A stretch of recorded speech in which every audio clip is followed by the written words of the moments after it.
पाकिस्तान का इसराइली जारहियत के खिलाफ ईरान से मुकम्मल यकजहती का ऐलान। वज़ीर-ए-आज़म शहबाज शरीफ का ईरानी सदर मसूद पज़ेश्कियान को टेलीफोन। कहा, पाकिस्तान इसराइल की बिलाश्त अल जारहियत पर ईरानी हुकूमत और अवाम के साथ मुकम्मल यकजहती में खड़ा है। ये हमले अक़वाम मुत्तहिदा के चार्टर और बैनुल अक़वामी क़वानीन की मुकम्मल खिलाफ वर्जी हैं। ईरान को अक़वाम मुत्तहिदा के चार्टर के तहत दिफा का हक हासिल है। वज़ीर-ए-आज़म की हमलों में कीमती जानों के ज़िया पर दिली ताज़ियत। ईरानी सदर पज़ेश्कियान ने पाकिस्तान की हमायत पर यकजहती पर वज़ीर-ए-आज़म का शुक्रिया अदा किया। वज़ीर-ए-आज़म शहबाज शरीफ और तुर्क सदर एर्दोगान के दरमियान टेलीफोनिक राब्ता। ईरान के खिलाफ इसराइल की जारहियत और खित्ते की तशवीशनाक सूरत हाल पर तबादला ख्याल। दोनों रहनुमाओं ने इत्तफाक किया कि इसराइली हमले ईरान की खुद मुख्तारी और इलाकाई सालमियत के खिलाफ वर्जी हैं। इसराइली हमले अक़वाम मुत्तहिदा के चार्टर, आलमी क़वानीन की भी खिलाफ वर्जी हैं।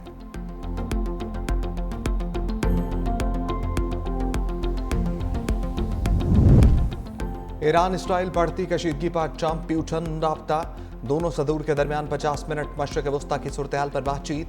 सदर प्यूटन ने कहा, रूस ईरान के खिलाफ इसराइली फौजी ऑपरेशन की मज़ामत करता है। अमरीकी सदर ने बताया कि हमारे मुज़ाकरातकार ईरानी नुमाइंदों के साथ काम दोबारा शुरू करने के लिए तैयार हैं। क्रेमलिन हुकाम के मुताबिक ट्रंप ने दौरान गुफ्तगू मशरक़ वस्ता की सूरत हाल पर तशवीश का इजहार किया। दोनों सदूर के दरमियान गुफ्तगू बहुत मुफीद और बामानी थी।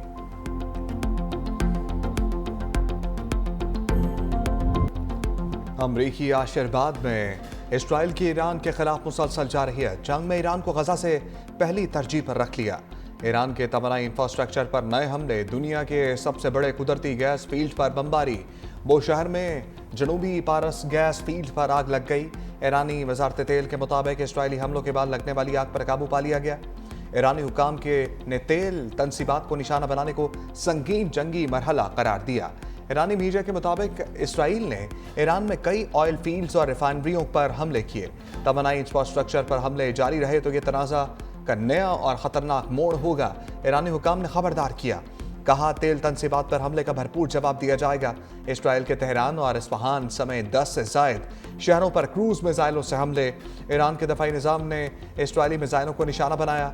ईरान का चंद घंटे में सफाक इसराइल को भरपूर जवाब देने का ऐलान।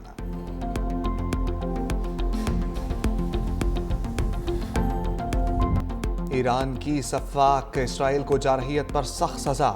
सेहूनी रियासत के खिलाफ ऑपरेशन वादा सादिक सोम जारी।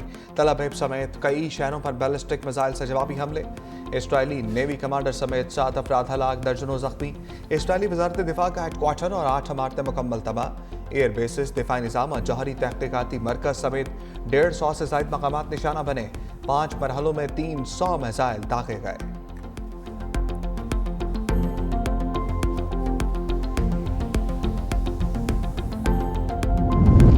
इसराइल का गुरूर F-35 चकनाचूर। ईरान ने सेहूनी फौज के 3 अमरीकी स्टेल्थ तैयारे मार गिराए।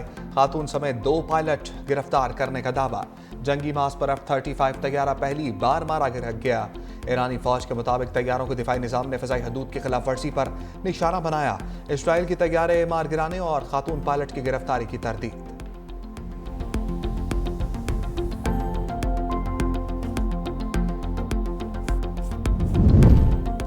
इसराइल को भागने नहीं देंगे, मफलूज करके दम लेंगे। ईरानी सुप्रीम लीडर आयतुल्लाह खामनाई का 2 टोक ऐलान। कहा, जवाबी हमले में ईरान की मुसल्लह अफवाज ने कोई कोताही नहीं बरती। इसराइल का जुर्म नाकाबिल माफ़ी है। ईरान की मुसल्लह अफवाज इस वक्त तक नहीं रुकेंगी जब तक मुजरिमों को सजा ना दी जाए। ईरानी पासदारान इनकलाब के कमांडर जनरल वाहदी कहते हैं, पूरी कुव्वत से जवाब दिया। इसराइल को समझ आ गई होगी। इसराइली वजारत दिफा सनती और फौजी मराकज को निशाना बनाया। तोथेम, अदोवा और तलनौफ के फ़ज़ाई अड्डे भी हदफ थे। 150 से ज़ायद अहदाफ को कामयाबी के साथ निशाना बनाया। इसराइल पर जल्द ही खैबर मिसाइल दागे जाएंगे। दुनिया हैरान रह जाएगी।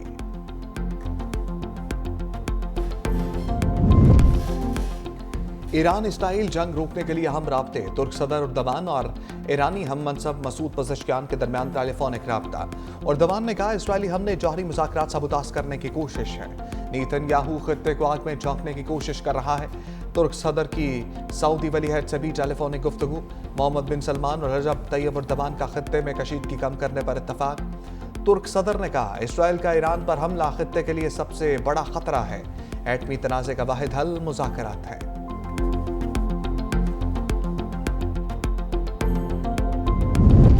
ईरान के खिलाफ इसराइल और अमेरिका गठजोड़ फिर से बेनकाब। इसराइली वज़ीर-ए-आज़म नेतन्याहू का हमलों में अमेरिकी हमायत का एतराफ़। कहा, अमेरिकी सदर डोनाल्ड ट्रंप की वाज़ेह हमायत हासिल थी। ये सब कुछ अमेरिकी सदर और अमेरिकी अवाम की हमायत से ही मुमकिन है। इसराइल की फतह अमेरिका की फतह है। इसराइल के दुश्मन अमेरिका के दुश्मन हैं।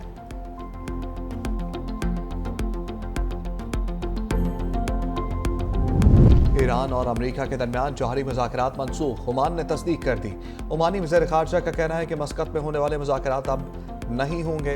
ईरानी वज़ीर ख़ारजा अब्बास अराग़ची ने कहा, इसराइली हमलों के दौरान अमेरिका से जौहरी मुज़ाकरात बेमानी हैं। अमेरिका इसराइल का सबसे बड़ा इत्तेहादी है जो हमारे खिलाफ हमलावर है। ऐसी सूरत हाल में किस तरह अमेरिका से मुज़ाकरात किए जा सकते हैं?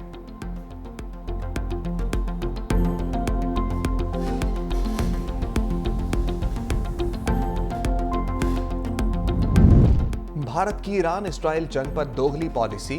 शंघाई तामुन तंजीम में ईरान का साथ देने से इनकार। SCO की इसराइली जारहियत की मजम्मत। भारत का लाताल्लुकी का ऐलान। भारतीय वज़ारत ख़ारजा ने कहा कि भारत इस बयान पर होने वाली बहस का हिस्सा नहीं, दीगर रुकने ममालिक को अपना मौक़िफ़ पेश किया था और इसी तनाज़ुर में SCO के मखसूस बयान से लाताल्लुक होने का इजहार करते हैं। मुस्लिम ममालिक के लिए सलामती कौंसल बन गई। ईरान इसराइल जंग रुकवाने के लिए नशस्त का नतीजा सफर। पाकिस्तान ने ईरान के खिलाफ इसराइली जारहियत को आलमी कवानीन की खिलाफ वर्जी करार दिया। पाकिस्तानी मंदूब आसिम इफ्तिखार ने कहा, ईरान पर इसराइल की जारहियत नाकाबिल कबूल है। इसराइल की जानिब से आलमी कवानीन की खिलाफ वर्जी की जा रही है। अक़वाम मुत्तहिदा को कशीदा सूरत हाल पर किरदार अदा करना होगा। ईरानी मंदूब ने कहा, ईरान पर हमला इसराइल की रियासती दहशतगर्दी है। अक़वाम मुत्तहिदा की खामोशी इसराइली जराइम में मुलविस होने के मुतरादिफ होगी। चीन, UAE और दीगर ममालिक की भी इसराइली हमलों की शदीद मज़म्मत।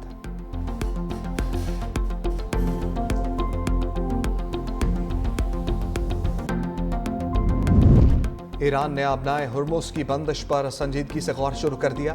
खबर एजेंसी रॉयटर्स का दावा। रिपोर्ट में कहा, तेहरान ने अपनाए हुर्मुज़ बंद की तो दुनिया भर में खाम तेल की सप्लाई लाइन बुरी तरह मुतासर होगी। तेल और LNG की बड़ी सप्लाई इसी रास्ते से की जाती है।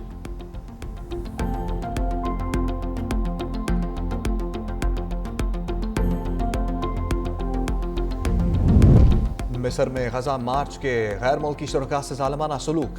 मिस्री पुलिस का मार्च के शुरका पर हमला। गैर मुल्कियों ने गजा की नाकाबंदी तोड़ने के लिए मार्च का ऐलान कर रखा है।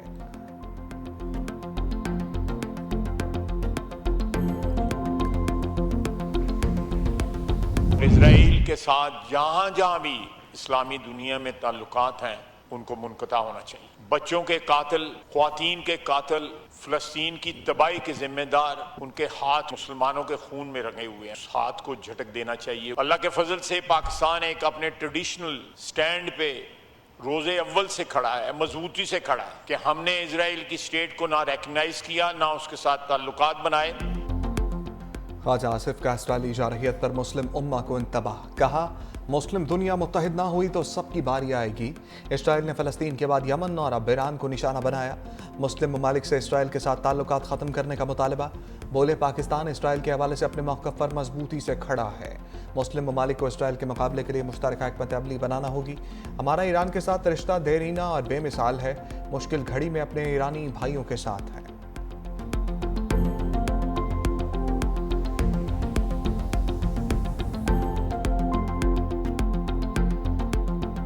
Absolutely cannot afford this conflict to turn into Iraq 2.0 or World War III. I absolutely call on the international community to play their role to immediately impose a ceasefire. We believe is the only way for us to address all issues. There's no military solution to the issue of Kashmir. A threat to our water supply is an existential threat to Pakistan. It is a matter of our survival. It would provoke Pakistan, acting on this threat, would provoke Pakistan. We would consider it an act of war and have no choice. जंग किसी मसले का हल नहीं। आलमी बरादरी Iran Israel जंग बंदी के लिए किरदार अदा करे। पाकिस्तानी सफारती वफ़द के सरबराह बिलावल भुट्टो की ब्रसल्स में न्यूज़ कॉन्फ्रेंस। कहा, हम ईरान के इराक बनने या तीसरी आलमी जंग के मुतहम्मिल नहीं हो सकते। मजीद कहा, भारत पानी को बतौर हथियार इस्तेमाल कर रहा है।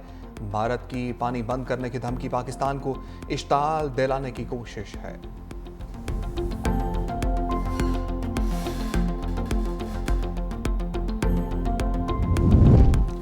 इसराइली जारहियत के खिलाफ ईरान को दिफा का हक है। वज़ीर इत्तलात तथा ताड़र का दो टोक पैगाम, कहा ईरान के साथ इज़हार यकजहती करते हैं, उनके गम में बराबर के शरीक हैं। अक़वाम मुत्तहिदा की सिक्योरिटी कौंसिल में ईरान का दिफा किया। खित्ते में अमन कायम करने के लिए दुनिया पाकिस्तान के किरदार को मानती है।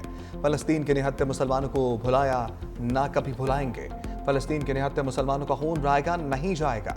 कोई ऐसा फोरम नहीं जहां फ़लस्तीन की आवाज़ नहीं उठाई।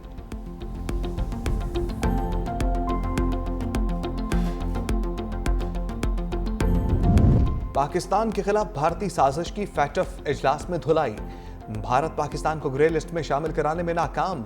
इजलास के दौरान चीन का पाकिस्तान के हक में वाज़ेह मौक़िफ़, खलीफ की भरपूर हमायत। तुर्की और जापान का भी पाकिस्तान की मुकम्मल हमायत का ऐलान। भारत अपने मकासद हासिल करने में मुकम्मल तौर पर नाकाम हो गया।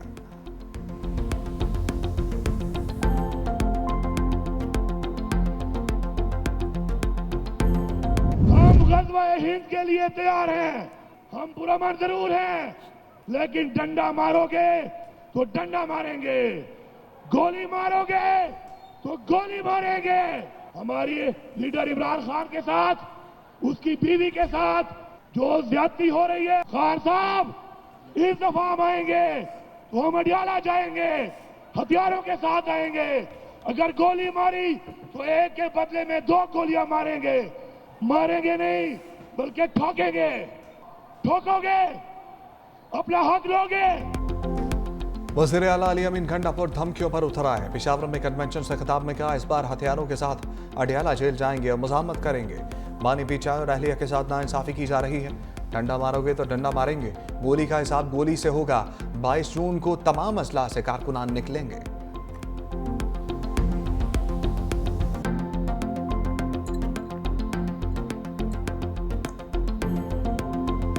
वफाक ने एक हमारे साथ और ज्यादती की है। 3 सूबों के PWD के प्रोजेक्ट सूबों के हवाले कर दिए, सिंध के प्रोजेक्ट नहीं किए, सिंध के प्रोजेक्ट अपने पास रख लिए। अब भी हम बनाएंगे, इस्लामाबाद से बैठ के बनाएंगे, नहीं बनेगा तुमसे। सिंध को अपनी कॉलोनी नहीं समझो, प्रोजेक्ट्स ट्रांसफर करो। वफाक से सिंध को कंट्रोल नहीं करो, नहीं तो बजट पे वोट नहीं मिलेगा तुम्हें। कर लो पास, बजट कर सकते हो। मुराद अली शाह की वफाक पर लफ्जी गोलाबारी, बजट पास कराने का चैलेंज। कहा, सिंध को वफाक से कंट्रोल ना करें वरना बजट पर वोट नहीं मिलेगा।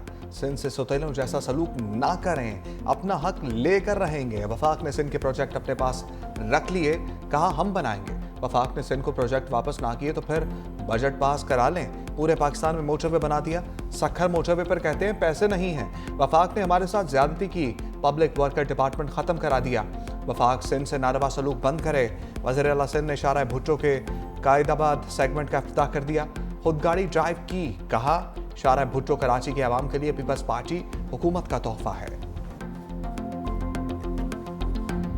पुलवामा वाक़ये पर ख्वाजा आसिफ और असद कैसर में नोक झोंक। वज़ीर दिफा ने कहा, अभिनंदन को 24 घंटे में भारत वापस भेजकर फ़िज़ाइया की फतह को शिकस्त में बदला गया। असद कैसर ने जवाब दिया। पुलवामा वाक़ये पर उस वक्त के वज़ीर आज़म ने भारत को 2 टोक जवाब दिया।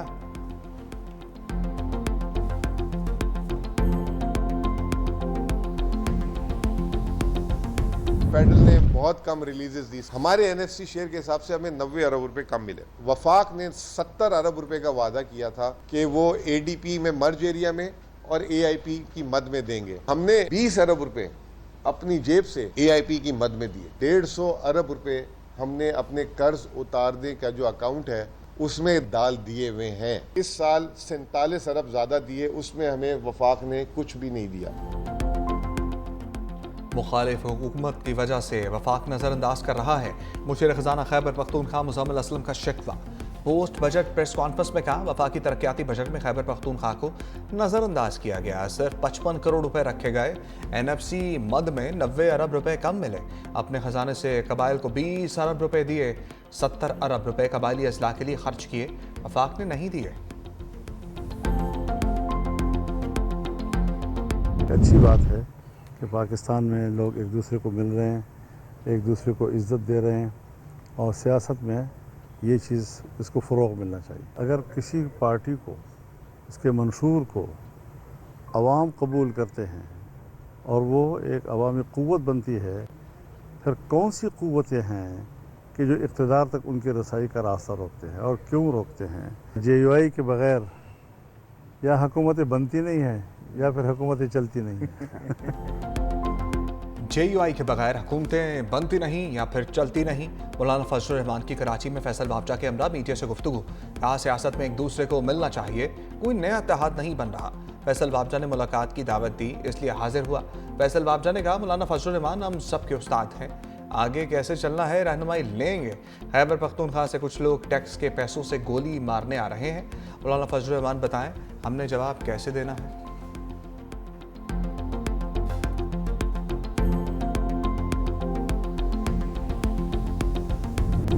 अमीर तबके की जानिब से 1233 अरब रुपए टैक्स चोरी का इंकशाफ। चेयरमैन FPR राशिद रंगड़ियाल की सेनेट की कायमा कमेटी खजाना को ब्रीफिंग। कहा पाकिस्तान में दौलत की तकसीम गैर मुनसिफाना है, सिर्फ 5% आबादी के पास दौलत है। अमीर घरानों की तादाद 6,70,000 है। इन 5% लोगों के जिम्मे 1700 अरब रुपए टैक्स वाजिबात बनते हैं। ये लोग सालाना 499 अरब रुपए टैक्स देते हैं, बाकी अदा नहीं करते।